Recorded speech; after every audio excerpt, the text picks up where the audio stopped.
I hope कि आप सब बहुत अच्छे होंगे। मैंने जिस प्रकार से हमने कल वाला वीडियो में आपको बताया था प्रतिस्थापन विधि से समीकरण का हल, उसी प्रकार से फिर हमने आज आप लोगों के लेके आए हैं विलोपन विधि से समीकरणों का हल। देखो, ये विलोपन विधि जो है ना, ये अक्सर 10 क्लास के बच्चों के लिए होता है। ठीक है, 10 क्लास के बच्चे अक्सर इस पर, है ना, 10 क्लास में अक्सर आते हैं सब बनाने के लिए। ठीक है, तो खैर पढ़ाई किसी क्लास की नहीं होती है, पढ़ाई तो हर क्लास की होती है। ठीक है, तो आइए देखो हम लोग बनाते हैं विलोपन विधि से। देखो, दो प्रकार का समीकरण युग्म दिया हुआ है। इन समीकरण युग्मों को हम विलोपन विधि से आज हल करते हैं। देखो, कह रहा है कि निम्नलिखित समीकरणों को विलोपन विधि से हल कीजिए, है ना। दो समीकरण का युग्म बना हुआ है, यानी कि तो इन समीकरणों को जो है ना विलोपन विधि से हमें हल करना है। ठीक है, देखो पहला समीकरण हमको दिया हुआ है 3x प्लस 4y बराबर 10 और 2x प्लस 2y बराबर 2, यानी कि दो समीकरण दो अलग अलग रूप से दिया हुआ है। ठीक है, उन संख्याओं को मिलाओ। अगर है पहले से मिला हुआ तो कोई बात नहीं, अगर नहीं है तो आप इसको पहले गुना करके मिला सकते हो। ठीक है, मिला लो, उसके बाद तब आपका हो जाएंगे। तो 3x plus 4y square to 10 ये फर्स्ट समीकरण मान लेंगे इसको हम, और 2x plus 2y square to 2 इसको हम सेकेंड समीकरण मान लेंगे। ठीक है, ठीक। अब देखो बाबू, पहला में क्या है, इसके साथ इस x के साथ 3 है और इस x के साथ 2 है, और दूसरा में देखो तो एक y के साथ 4 है और एक y के साथ 2 है। अगर हम समीकरण दो को, यहाँ पर बात होता है, देखो यहाँ पर अगर हम दोनों संख्या को गुना करेंगे किसी अलग अलग संख्या से तभी ये दोनों संख्या मिलेंगे, है ना। यहाँ अगर दूसरा पद अगर इसका देखा जाए y वाला पद को, तो y वाला पद में समीकरण 2 को अगर हम 2 से गुना कर देते हैं तो ये 4y हो सकता है। ठीक है, क्योंकि ऊपर मेरे पहले से 4y दिया हुआ है। अगर हम समीकरण 2 को केवल 2 से गुना कर देंगे तो ये 4y हो जाएंगे। जब दोनों संख्या मिल जाएंगे तो हम समीकरण 1 में समीकरण 2 को घटा देंगे, तब फिर मेरा हो जाएंगे। ठीक है, तो इसी प्रकार से यहाँ आप लिख सकते हो क्या, कि समीकरण 2 को 2 से गुना करने पर, गुना है ना, दोनों समीकरण 2 को दोनों ओर 2 से गुना करने पर, दोनों ओर कर दो। ठीक है, क्योंकि एक ओर इधर तक है ना, बराबर के इधर, और एक ओर बराबर के उधर है, दोनों ओर गुना करने पर समीकरण 2 को 2 से दोनों ओर, है ना, दोनों ओर यानी कि दोनों तरफ, है ना, 2 से गुना करने पर, गुना करने पर। ठीक है, चलो समीकरण 2 को हम दोनों ओर 2 से गुना कर देते हैं। ठीक, 2 से देखो 2 दूना, पहला देखो 2 दूना 4, x है इसके साथ तो x कर दो, बीच में प्लस है तो प्लस कर दो, फिर 2 दूना 4, इसके साथ y है तो y लगा दो, बराबर है बीच में बराबर, फिर 2 को 2 से गुना कर दो, 4 हो जाएंगे। ये समीकरण 3 मान लो इसको। ठीक है, अब यहाँ देखो समीकरण 1 क्या है हमारा, 3x प्लस 4y बराबर 10। ठीक, ये समीकरण 1 है तो हम जैसे का तैसा उतार दिए। ठीक है, और ये हमारा गुना करने पर समीकरण 3 के रूप में लेके आ गए हम, 4x प्लस 4y बराबर 4। ठीक है, अब करना क्या है, समीकरण 1 में समीकरण 3 को घटाने पर, समीकरण 1 में समीकरण 3 को घटाने पर। ठीक है, चलो समीकरण 1 में समीकरण 3 को घटा दो। देखो यहाँ बाबू प्लस है तो माइनस कर दो, यहाँ प्लस है तो यहाँ पर भी माइनस कर दो, और यहाँ प्लस है तो यहाँ पर भी माइनस कर दो। ठीक है, अब देखो बीच वाला चिन्ह का यहाँ पर कोई वैल्यू नहीं है। ठीक है, ऊपर वाला चिन्ह और नीचे वाला चिन्ह पर सिर्फ फोकस करो। ये प्लस 4y माइनस 4y। ठीक है, अगर 4y में 4y घट जाएंगे तो 0 यानी कैंसिल हो जाएंगे। ठीक है, अब यहाँ देखो ये क्या है, प्लस 3x माइनस 4x, यानी कि प्लस 3x माइनस 4x, तो माइनस 1 x होगा तो 1 लिखेंगे नहीं, खाली सिर्फ हम माइनस x लिखेंगे बराबर। अब यहाँ देखो, अगर बाबू 10 में 4 घट जाएंगे कितना बचेंगे, 6। ठीक है, 10 में अगर 4 घट जाएंगे तो कितना, 6 बचेंगे, इसलिए x बराबर हो जाएंगे, अगर दोनों और माइनस से गुना कर दोगे तो x बराबर माइनस 6 हो जाएंगे। ठीक है, देखो x बराबर माइनस 6 को चाहे आप समीकरण 1 में रखो, 2 में रखो, किसी में भी रख सकते हो, आप कोई दिक्कत नहीं है। x बराबर माइनस 6 को समीकरण किस में रखोगे, 1 में रखोगे या 2 में, आप आपको जिसमें रखना है, जिसमें अच्छा लगता है उसी में रखो। चलो हम अब 1 में रखते हैं। समीकरण 1 क्या है मेरा, 3x + 4y = 10 है। क्या है समीकरण 1 में रखने पर, ठीक है, रखने पर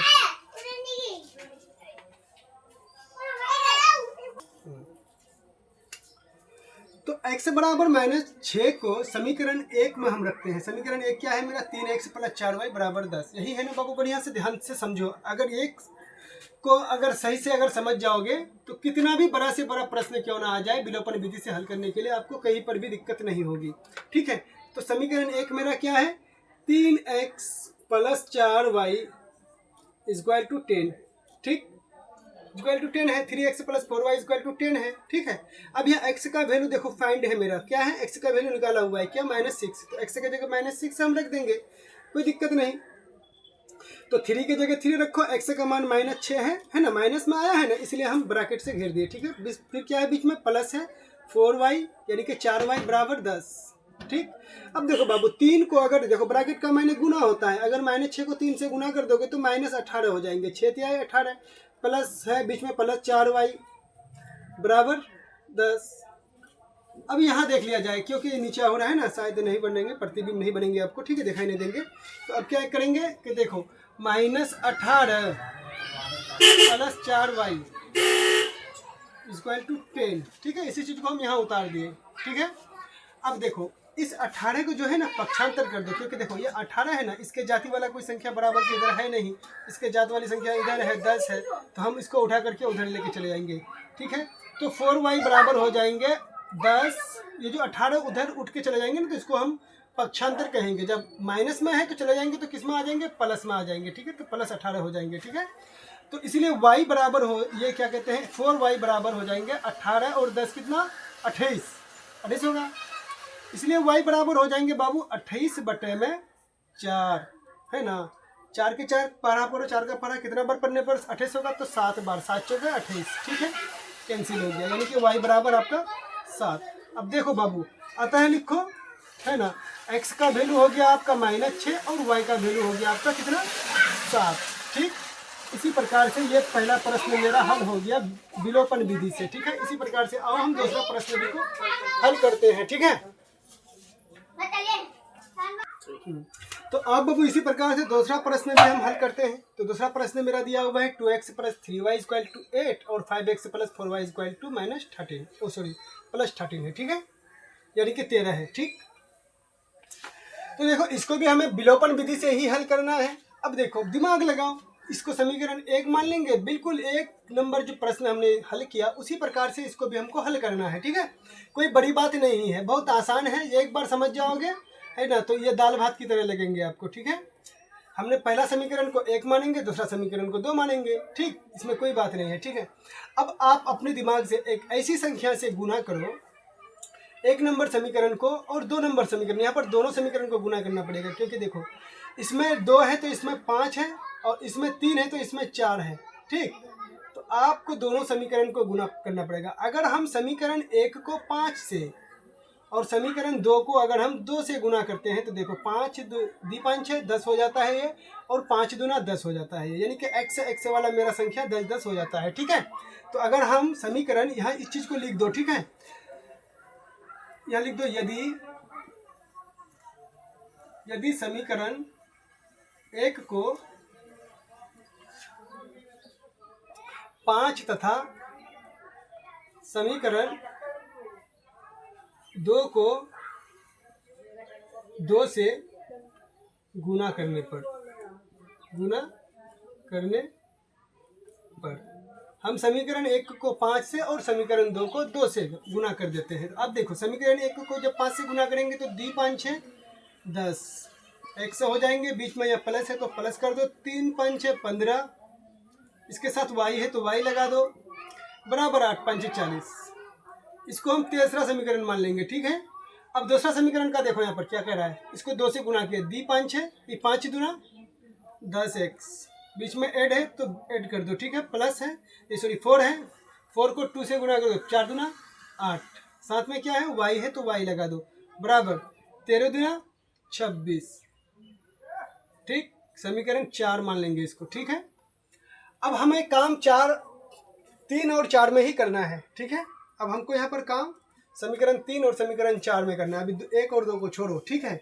अब यह करना क्या है, समीकरण 3 से समीकरण 4 को घटाने पर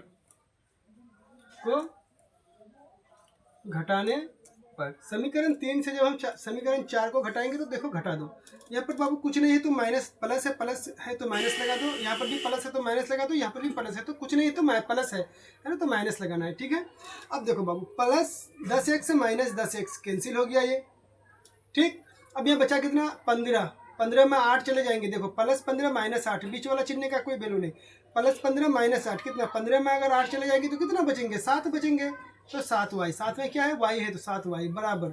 अब देखो 40 में अगर 26 घट जाएंगे कितना बचेंगे, तो 40 में 26 घट जाएंगे तो 14 बचेंगे, है ना, 14 बचेंगे 40। अब देखो ना 10 में अगर 6 गया 4, यहाँ बचा 3 में 2 गया 1, 14, ठीक। तो इसलिए y बराबर क्या हो जाएंगे बाबू, 14 बटे में ये 7 भाग लग जाएंगे, ठीक है। तो 7 दूना 14, यानी कि y का वैल्यू हमें निकल गया कितना, 2, ठीक है। समझ में आता होगा।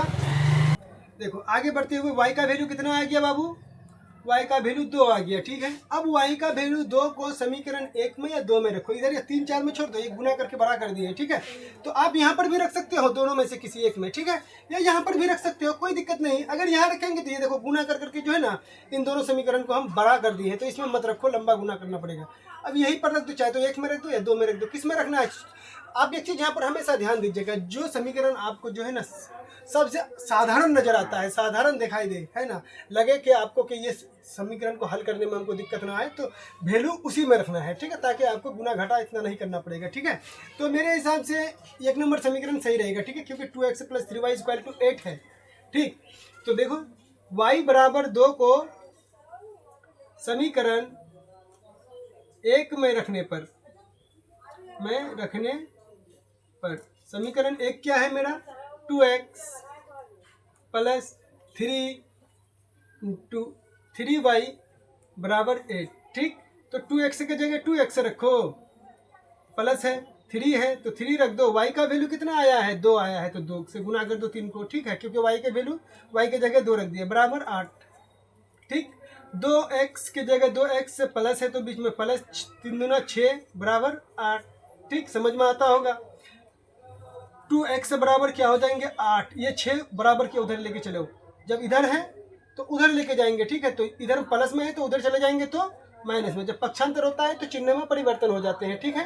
जब किसी भी संख्या का पक्षांतर होते हैं, एक ओर से दूसरी ओर जाते हैं तो उसकी चिन्ह में परिवर्तन हो जाता है, ठीक है। तो 2x बराबर हो जाएंगे बाबू 8 में अगर 6 चले जाएंगे तो 2, ठीक, यानी कि 2x बराबर 2, ठीक है। तो इसीलिए x बराबर हो जाएंगे बाबू 2 बटे में 2, ये भाग लग जाएंगे, है ना, 2 एकम 2 कट गया, ठीक है ना। अतः x बराबर 1 आ गया और y बराबर कितना आ गया, 2 आ गया, ठीक है। x का वैल्यू 1, y का वैल्यू 2।